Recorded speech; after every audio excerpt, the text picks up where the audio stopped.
What's up, everybody? Welcome back to another deep space sci-fi horror tale, and I hope you're enjoying these stories and ready for some creepy, cosmic chills. As always, I love reading your comments, so leave them below. Let me know what you think, give suggestions, or just say hi. And don't forget to like the video and subscribe if you haven't yet. And remember to laugh a little, it's good for the soul. When you're done here, be sure to check out my other scary stories.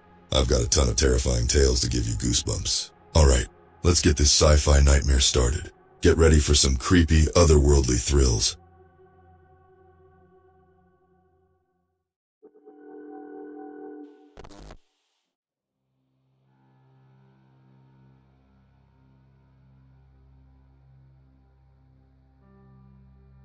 When I was a child, I dreamt of a war beyond the stars, but that wasn't surprising.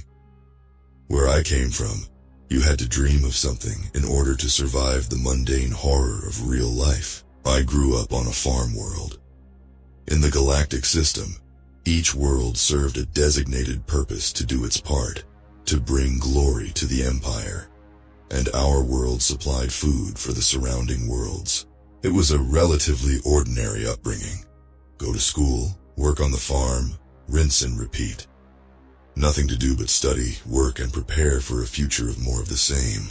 But each night as I lay in bed, I dreamt of the stories I'd heard from travelers at market, of distant battles and ships that flew amongst the stars. I knew they were only dreams, though. My future would be here, working on this farm until I took it over one day. And that was all there was. Until the day everything changed. I was working in the fields, pulling weeds like always. The sun beat down on my back, making me sweat. Suddenly, a shadow fell over me. I looked up and saw a huge spaceship in the sky. My heart raced. This wasn't normal. Ships never came here except to pick up food shipments, and those were small cargo ships, not massive war cruisers. I ran to the house yelling for my parents, but they were already outside staring up at the sky with wide eyes. "What's happening?" I asked, my voice shaking. Mom put her arm around me. "I don't know, sweetie, but stay close." The ship got closer and closer. It was so big, it blocked out the sun. The ground shook as it landed in the field next to our farm. A door opened in the side of the ship. Soldiers marched out wearing shiny armor and carrying big guns. They spread out across the fields, shouting orders at each other. One of them walked up to us. His helmet hid his face, but his voice was cold and hard. "This planet is now under martial law," he said.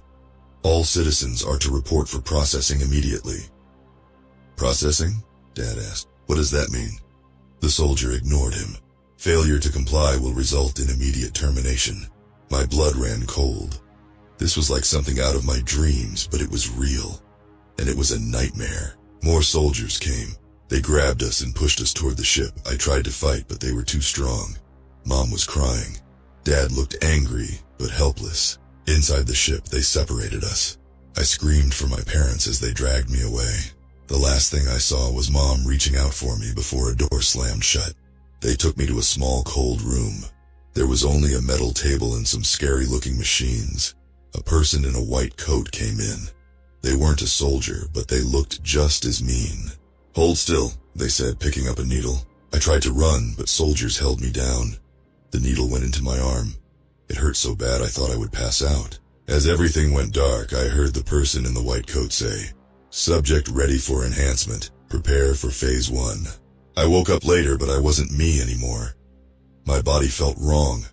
When I looked at my hands, they were different, bigger, stronger. There was metal under my skin. What had they done to me? Where were my parents? What was going to happen now? I curled up in the corner of my cell and cried. I wanted to go home. I wanted my old life back. But deep down, I knew that was impossible. My boring, normal life on the farm was gone forever. Now I was part of something bigger and scarier than I could have ever imagined. And this was just the beginning. Days blurred together in my cell. I lost track of time.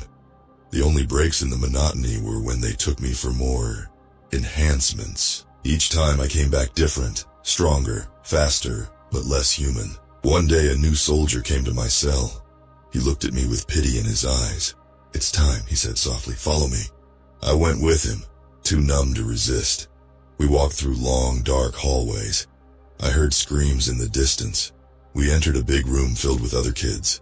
They all looked like me, part human, part machine. Some were crying. Others looked angry. A few seemed excited. A tall man in a fancy uniform stood at the front of the room. When he spoke, his voice boomed. "You are the future of our empire," he said. "You will be our ultimate weapons in the war to come." War? What war? I wanted to ask, but I was too scared to speak. "Your training begins now," the man continued. "Those who succeed will bring glory to the empire. Those who fail..." He paused, his eyes cold. "Well, failure is not an option." They split us into groups. I ended up with 5 other kids. We were taken to a simulator room. "Your mission is simple," a voice said over a speaker. "Kill or be killed." Suddenly, we were in a forest. It looked and felt real, but I knew it was fake. The other kids and I looked at each other, confused and scared. Then the monsters came. They were huge, with sharp claws and teeth. They moved fast, snarling and snapping. I froze in terror, but something inside me took over. My body moved on its own, faster than I thought possible. I fought. We all did. It was horrible and bloody. But when it was over, we were alive and the monsters weren't. As the simulation faded, I looked at my hands. They were covered in blood that wasn't really there. I felt sick. "Excellent work," the voice said. "Proceed to the next level." This went on for hours. Each time the monsters got harder to beat. Sometimes one of us wouldn't make it. They'd disappear from the simulation, and we never saw them again. Finally, it was over. We stumbled back to our cells, exhausted and traumatized. That night, I couldn't sleep. Every time I closed my eyes, I saw the monsters. I saw my friends disappearing. I saw blood on my hands. Is this what I dreamed of? Fighting in a war among the stars?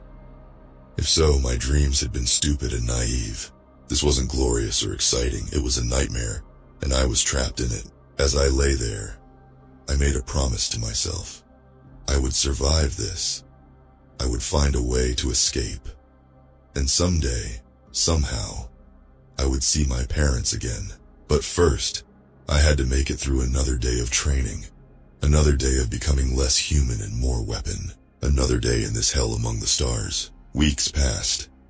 Maybe months. Time lost all meaning in this place of endless training and pain. I got stronger, faster, deadlier. But inside I felt hollow. One day, during a break between simulations, I overheard 2 guards talking. "The war's not going well," one said. "We're losing ground fast. That's why they're pushing these kids so hard," the other replied. "They're our last hope." Last hope? Us? We were just kids, no matter how much they'd changed us. Later in the mess hall, I whispered what I'd heard to my friends. We'd grown close, bonded by our shared suffering. "Maybe we can use this," Zara said.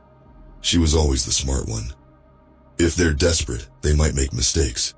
"What good does that do us?" Kel grumbled. "We're still trapped here." I didn't say anything. An idea was forming in my mind.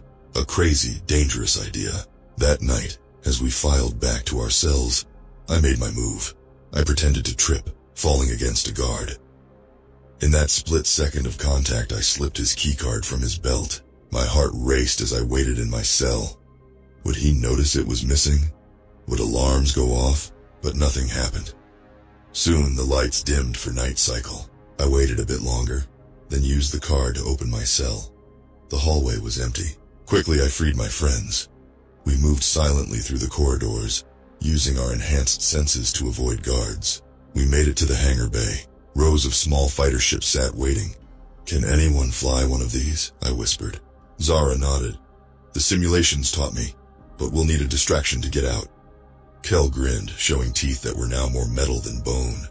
"Leave that to me." He ran off toward the power core. Minutes later, alarms blared. The lights flickered. "Now!" I yelled. We piled into a ship. Zara's fingers flew over the controls. The engines roared to life. Guards rushed in, firing at us. But it was too late. We shot out of the hangar and into space. I gasped as I saw stars for the first time in my life. They were beautiful and terrifying, but we had no time to admire the view. Other ships were launching, coming after us. "Hold on!" Zara shouted. She sent us into a wild series of spins and dives. Laser blasts flew past us. One hit, rocking the ship. Alarm screamed. "We're not going to make it," Kel said, his voice grim. I closed my eyes, thinking of my parents, of the farm, of the life I'd lost. Then I felt it. A surge of power from deep inside. My enhancements activating fully for the first time. I put my hands on the ship's controls. Somehow I knew exactly what to do. We zoomed forward, faster than should have been possible. The stars blurred around us. When we slowed down, we were alone. We'd escaped.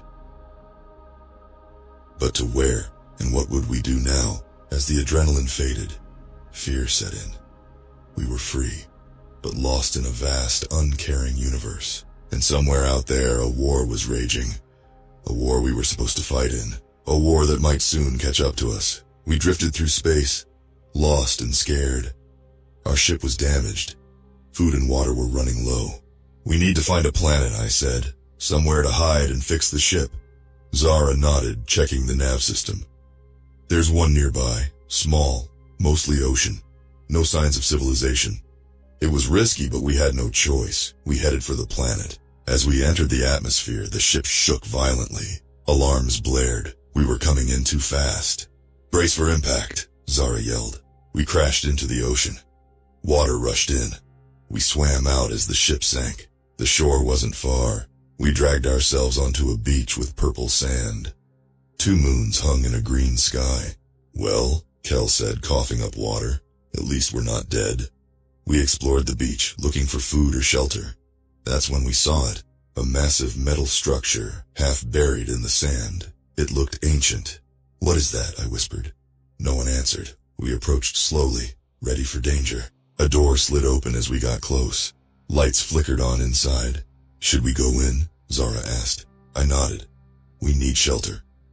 And maybe there's something inside that can help us." The inside was one big room. Dusty control panels lined the walls. In the center was a huge, glowing crystal. "It's some kind of power source," Zara said, examining it. "Still active after who knows how long." Kel was looking at the walls. "Guys, check this out." We joined him.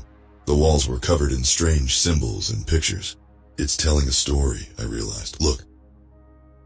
The pictures showed a war. Huge ships battling in space. Planets being destroyed. "It's just like what's happening now," Zara said, her voice shaking. The next images showed people fleeing, coming to this planet, building the structure we were in. "They were refugees," I said, "hiding from the war." The final image showed the refugees using the crystal. Their bodies changed, becoming something different. Not human, not machine, but something new. "They evolved," Zara whispered, "to survive." Suddenly the crystal pulsed. Energy shot out, surrounding us. I felt it tingling all over. The metal parts in my body vibrated. "What's happening?" Kel yelled. Before anyone could answer, the energy faded. We looked at each other in shock. We were different. Our metal parts had changed, becoming more organic. We felt stronger, but also more whole. "The crystal," Zara said. "It finished what the Empire started, but on our terms." I flexed my new hand, marveling at it. For the first time since my capture, I felt like myself again, but our moment of wonder was cut short. A loud boom shook the structure. We ran outside. A ship was landing on the beach. An Empire ship. They'd found us. As soldiers poured out, we looked at each other. We were changed, stronger. Maybe now we could fight back. But were we ready for another battle? And what would it cost us this time? The soldiers advanced, weapons raised. We stood our ground, scared but determined. "Surrender, fugitives!" their leader shouted. I looked at my friends. We nodded to each other. No more running. We attacked. It was chaos. Laser blasts flew. We moved faster than ever, our new bodies surprising even us. I knocked down 2 soldiers with a single punch. Zara short-circuited their guns with a wave of her hand. Kel lifted a huge rock and threw it like it was nothing. But there were too many. We were being pushed back. "The structure!" I yelled. "Get inside!" We ran, the soldiers close behind. Just as we got through the door, I hit the control panel. The door slammed shut. "That won't hold them long," Zara said. She was right. They were already cutting through. "The crystal," Kel said suddenly. "Maybe it can help us again." We had no other choice. We placed our hands on the crystal hoping for a miracle. Energy flowed into us. But this time it was different. Images flashed in my mind. Memories that weren't mine. I saw the refugees who'd come here long ago. I felt their fear, their desperation. And then, "I know what to do," I said. Just as the door burst open, I raised my hands. The others did the same. A wave of energy exploded from us. It washed over the soldiers who froze in place. Their weapons dropped. Their eyes went wide. Then they started to change. Metal parts became organic. Blank faces filled with emotion. When it was over, they weren't soldiers anymore. They were people. Confused, scared people. What happened?" one asked. "Where am I?" "You're free," I said. "The Empire can't control you anymore." It took hours to explain everything. Many of the former soldiers cried when they remembered what they'd done.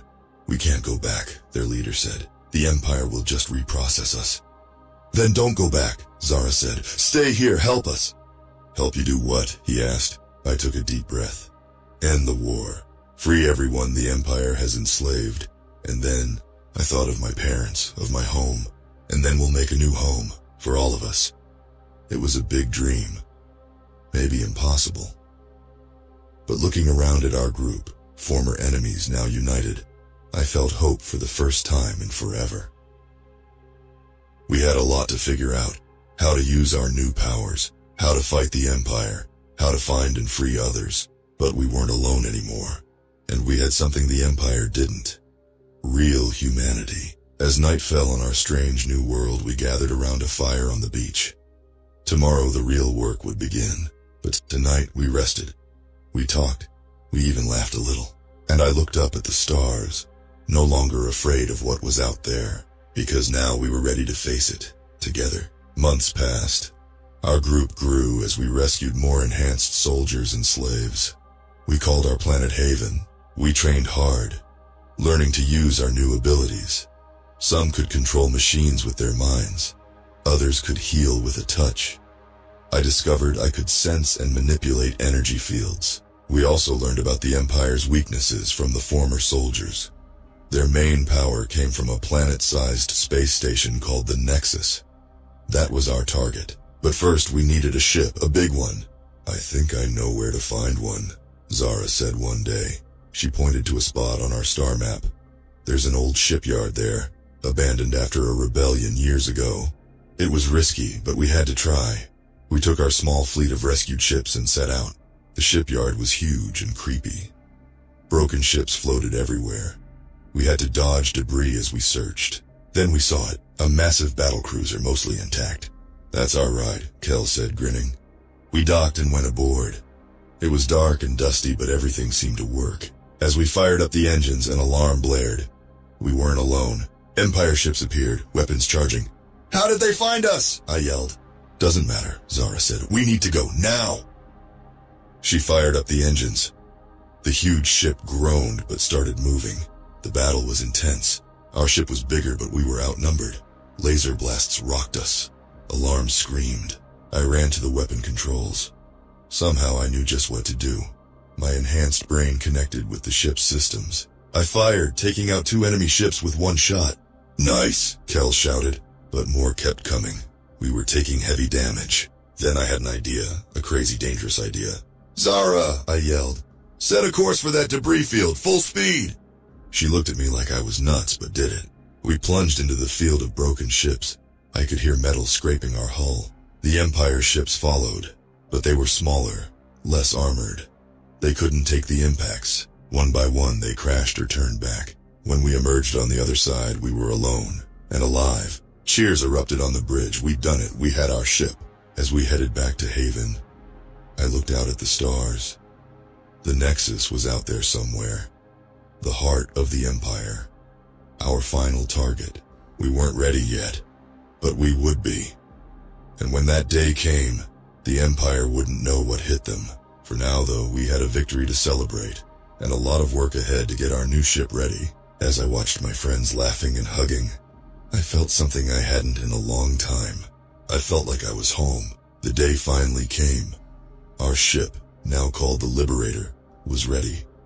Our crew was trained. We had a plan. As we approached the Nexus, my heart raced.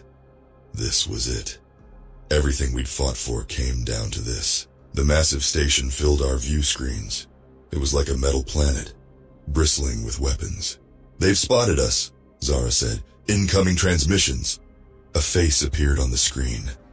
My blood ran cold. It was him, the man who'd turned us into weapons. "Fascinating," he said, smiling coldly. "My greatest success come home at last." "We're not your success," I spat. "We're here to end this." He laughed. "You can't win.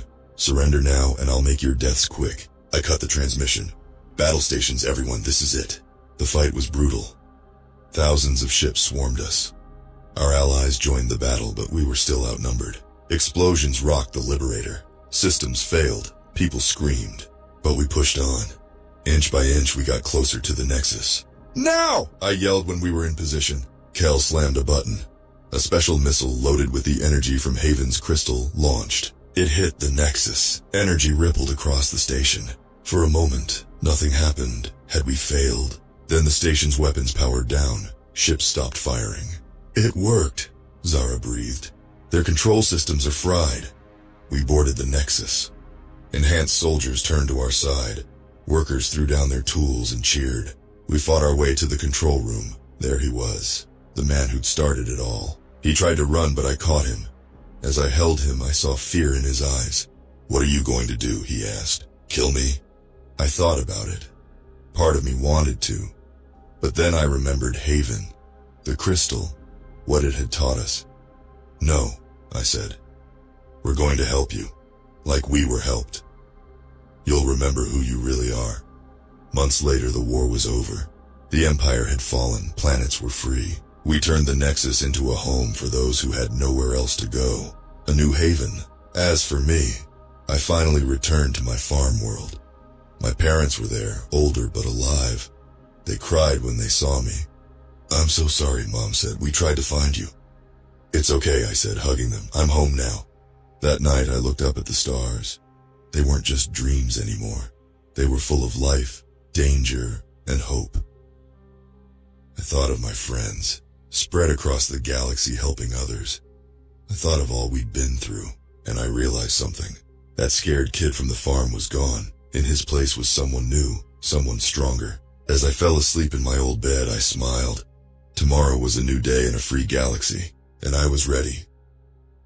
I stared at the flickering console, my breath catching in my throat. The screen displayed data that made no sense. I had been a cryosleep technician for over a decade, but I had never seen anything like this. The ship, the Eternity, had been traveling for 50 years, and I had signed on for a 10-year stint. My job was simple, keep the cryopods running smoothly. But now something was very wrong. It started a week ago. I noticed minor irregularities in the cryopod logs. Heart rate slightly elevated, brain waves showing unusual activity. At first I dismissed it as a glitch, but the anomalies kept growing. I ran diagnostics, recalibrated sensors, but nothing changed. The readings were real. I decided to wake up Dr. Collins, the head of the medical team. He was annoyed, but as he reviewed the data, his expression shifted from irritation to concern. "This isn't normal," he muttered, his fingers flying over the keyboard. "These people, they're dreaming. That's not supposed to happen in cryosleep." Dreaming? That was impossible. Cryosleep was designed to suspend all higher brain functions, preventing the very thing I was now looking at. "What do we do?" I asked, my voice trembling. Dr. Collins didn't answer immediately. He was too engrossed in the data. Finally, he looked up, his eyes grim. "We need to monitor this closely.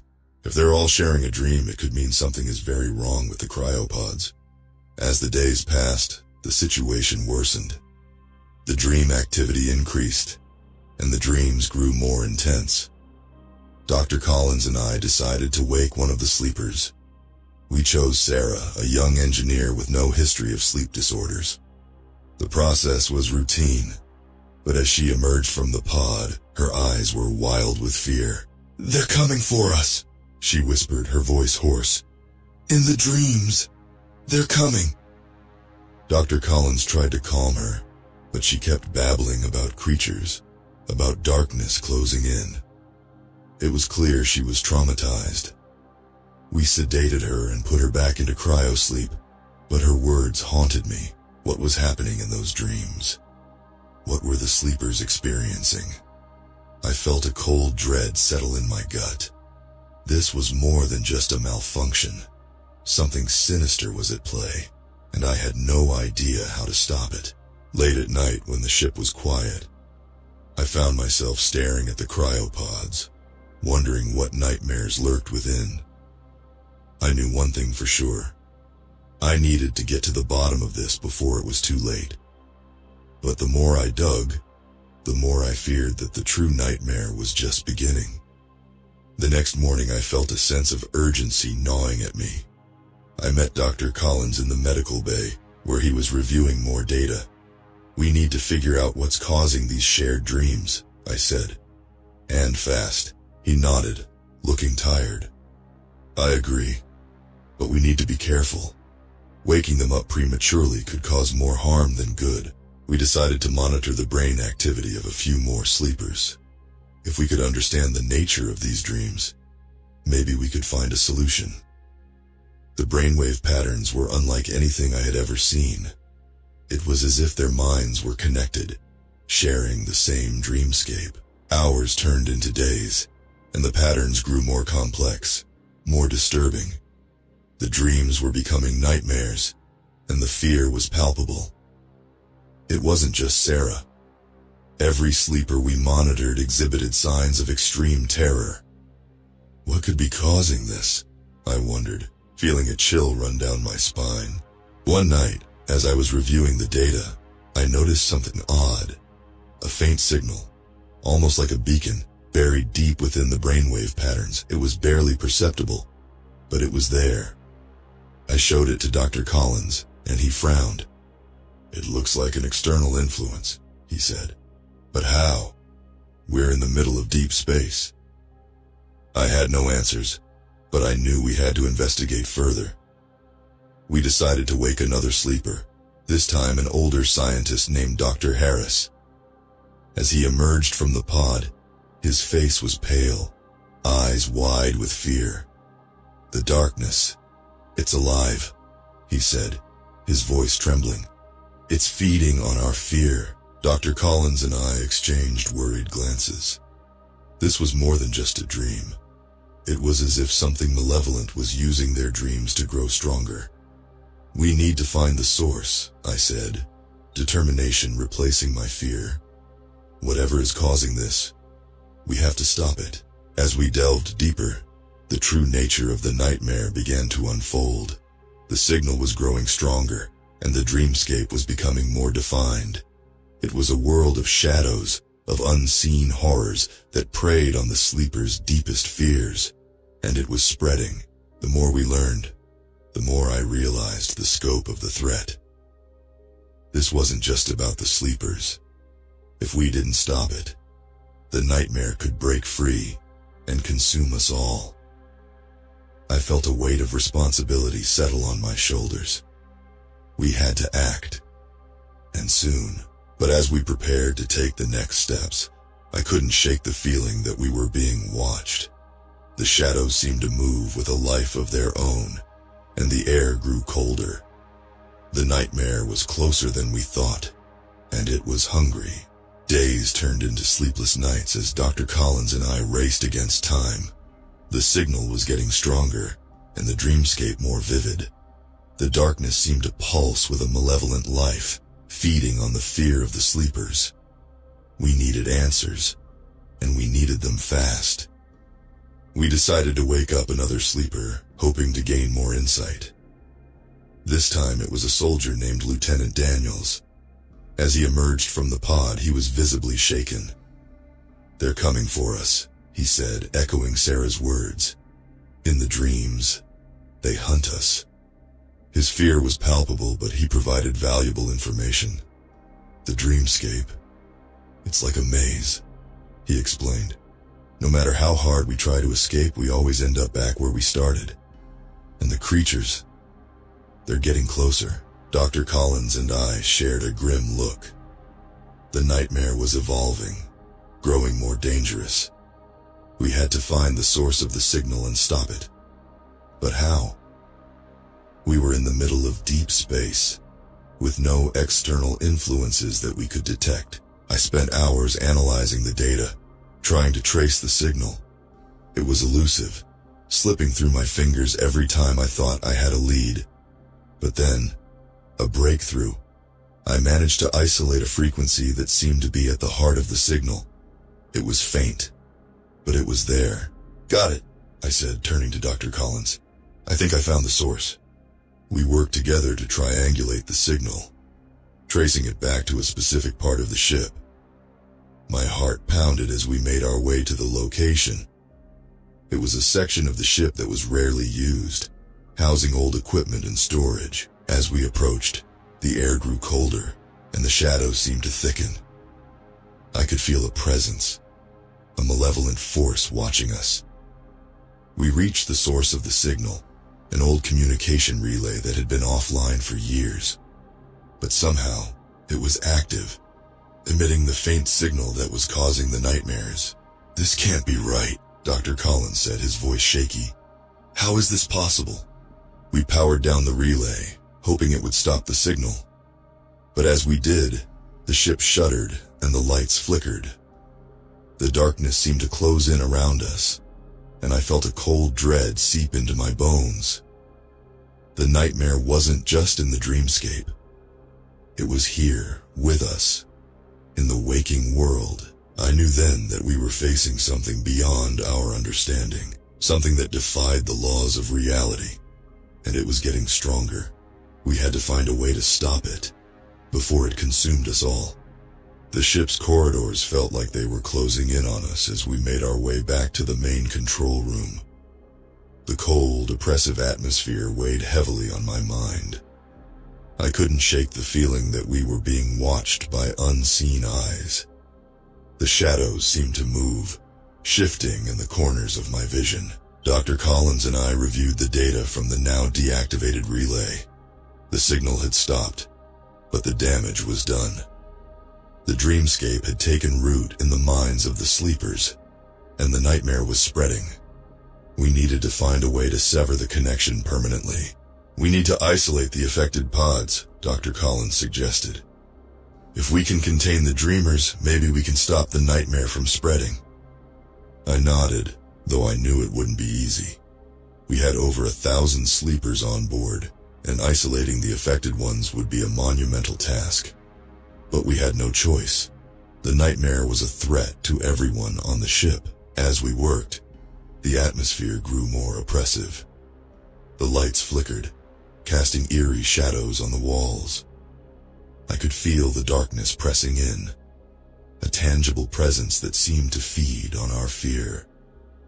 The nightmare was growing stronger, and we were running out of time. We managed to isolate a few of the affected pods, but the process was slow and painstaking. Each time we moved a pod, the ship seemed to shudder, as if it were protesting our efforts. I could hear faint whispers, indistinct and chilling, just at the edge of my hearing. As we worked, we received a distress call from the bridge. Captain Ramirez's voice crackled over the intercom, strained with urgency. "Technician Dr. Collins, report to the bridge immediately. We have a situation." Dr. Collins and I exchanged worried glances and hurried to the bridge. The atmosphere was thick with tension, the crew's faces pale with fear. Captain Ramirez stood at the helm, her eyes fixed on the main screen. "What's going on?" I asked, trying to keep my voice steady. "Look," she said, pointing to the screen. I felt my blood run cold. The screen displayed an external view of the ship, and there in the darkness of space was a shadowy mass. It pulsed and writhed like a living entity. "What is that?" I whispered. "We don't know," Captain Ramirez replied. "It appeared out of nowhere, and it's getting closer." The nightmare wasn't just confined to the dreamscape. It had found a way to manifest in the physical world, a malevolent force drawn to our fear. I felt a wave of panic wash over me, but I forced myself to stay calm. We had to find a way to stop it. "We need to sever the connection completely," I said. "If we can break the link between the sleepers and the nightmare, maybe we can weaken it." Dr. Collins nodded. "But how?" "The relay was just a conduit. The real source is within the dreamscape itself." I thought for a moment, my mind racing. What if we go into the dreamscape, find the source and destroy it from within? Captain Ramirez looked skeptical. "How do you propose we do that?" I took a deep breath. "We use the cryopods. Put ourselves into cryosleep and enter the dreamscape. It's risky, but it might be our only chance." The captain hesitated, then nodded. "Do it, but be quick. Whatever that thing is, it's getting closer." Dr. Collins and I prepared the pods, calibrating them for a controlled entry into the dreamscape. As I lay down in the pod, I felt a surge of fear. This was uncharted territory, and the stakes were higher than ever. But we had no choice. We had to confront the nightmare head-on. The pod's lid closed, and I felt a cold sensation wash over me. My consciousness began to fade, and the last thing I heard was Dr. Collins's voice, echoing in the darkness. "Good luck." I awoke in a world of shadows, a twisted version of the eternity. The corridors were warped, the walls pulsing with an eerie, organic quality. I felt a presence all around me, a malevolent force watching my every move. "Collins!" I called out, my voice echoing in the silence. "I'm here," came his voice from behind me. He looked pale and shaken but determined. "We need to find the source and destroy it." We moved cautiously through the twisted corridors, the atmosphere thick with fear. The dreamscape was a reflection of the sleepers' collective nightmares, and it was clear that the entity was feeding off their terror. The walls seemed to breathe, and shadows slithered across the floor, forming grotesque shapes that vanished just as quickly. As we navigated the labyrinthine corridors, we encountered other dreamers. They were trapped in their own nightmares, eyes wide with terror. Some muttered incoherently, while others screamed at unseen horrors. It was clear that the entity was using their fear to grow stronger. "We need to find the heart of this place," Dr. Collins said, his voice tense. "That's where the entity will be." We pressed on, following the pulsing, rhythmic beat that seemed to resonate from the very core of the dreamscape. The deeper we went, the more oppressive the atmosphere became. It was as if the entity knew we were coming and was trying to stop us. Finally, we reached a massive chamber at the center of the dreamscape. In the middle of the chamber was a dark, pulsating mass, the source of the malevolent force. It was surrounded by twisted, shadowy figures, writhing and contorting in an eternal dance of torment. "We need to destroy it," I said, my voice trembling. "But how?" Dr. Collins approached the mass cautiously. "It's feeding on fear. If we can weaken it, we might be able to destroy it." I nodded, summoning all my courage. We had to confront our fears, face the nightmare head-on. As we approached the mass, it seemed to sense our presence. The shadows lunged at us, but we stood our ground. I thought of the sleepers, trapped in their own nightmares. I thought of the crew, facing the entity in the waking world. I couldn't let this nightmare consume us all. With a surge of determination, I reached out and touched the dark mass. A wave of terror washed over me, visions of my deepest fears flooding my mind. But I held on, refusing to let go. Dr. Collins joined me, his face set with resolve. Together, We channeled our will, our determination, into the heart of the nightmare. The mass shuddered, the shadows recoiling, the entity's grip weakened, and I felt a surge of hope. We were winning. The dark mass quivered and shrank as we poured our resolve into it. The shadows recoiled, hissing in defiance. The chamber seemed to pulse with a desperate energy, the entity fighting to maintain its hold. "We're almost there," Dr. Collins said, his voice strained. "Just a little more." I focused all my thoughts on the people aboard the Eternity, their faces, their hopes and dreams. I thought of the life we were all striving for, the future that awaited us. This nightmare had no place in that future. With a final surge of will, I pushed harder, feeling the entity's grip loosening. The shadows writhed and dissipated, and the dark mass began to crumble. A blinding light erupted from the center, and I felt a rush of energy as the nightmare was torn apart. The chamber around us dissolved, and I felt a sense of weightlessness. The oppressive atmosphere lifted, replaced by a serene calm. I looked around, and the twisted corridors were gone. We were back in the real world. I awoke in my cryopod, gasping for breath. The pod's lid opened, and I saw Dr. Collins next to me also waking up. We had done it. We had faced the nightmare, and won. But as I looked around, I saw that not everything was back to normal. The shadows still lingered, faint but present. The entity might have been weakened, but it wasn't completely gone. We had to remain vigilant. Captain Ramirez's voice came over the intercom. "Technician Dr. Collins, report to the bridge. We have a situation." We exchanged worried glances and hurried to the bridge. The crew was tense, the screen displaying the shadowy mass outside the ship. It was still there, lurking in the darkness. "It's not over," I said, feeling a chill run down my spine. Dr. Collins nodded. "But we know how to fight it now. We can keep it at bay." Captain Ramirez looked grim. "We need to find a permanent solution. We can't keep living in fear," I agreed. The nightmare had taken root in our minds, but we had the strength to fight it. We just needed to find a way to destroy it once and for all. The ship was tense, the crew on edge. The shadowy mass outside the ship was a constant reminder of the nightmare we had faced. But we had hope. We had fought the entity in the dreamscape and weakened it. Now we had to find a way to destroy it completely. Dr. Collins and I spent hours analyzing the data, looking for a solution. The entity fed on fear, but it also seemed to draw power from the ship itself. It was like a parasite, latching onto our fear and using it to grow stronger. "We need to find a way to sever its connection to the ship," Dr. Collins said. "If we can cut off its source of power, we might be able to destroy it." I nodded, my mind racing.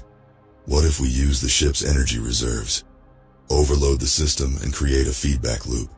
It could disrupt the entity's hold. Captain Ramirez agreed to the plan, and we set to work. It was risky, but we had no choice. The entity was a threat to everyone on board, and we had to stop it. As we prepared to overload the system, the ship shuddered. The shadows seemed to thicken, the air growing colder.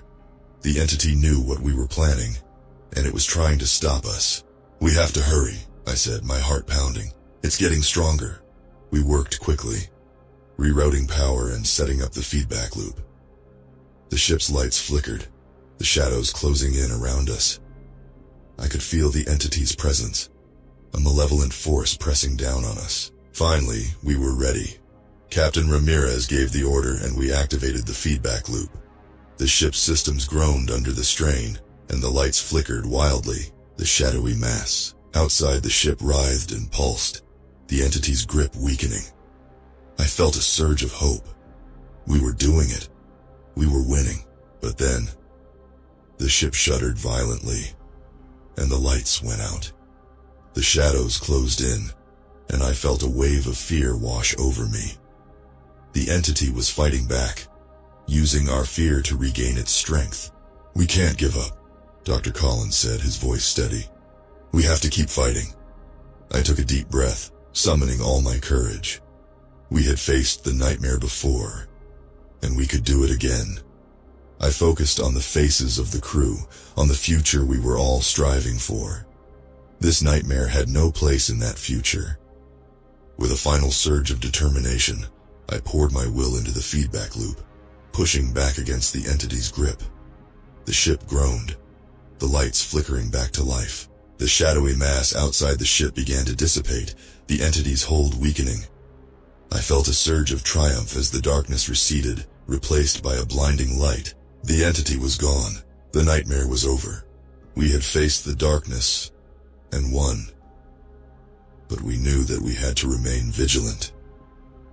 The entity had been a threat, but we had the strength to fight it. We had faced our fears and emerged victorious. As we drifted through the vastness of space, I felt a sense of hope. The future was uncertain, but we had each other, and together we could face anything.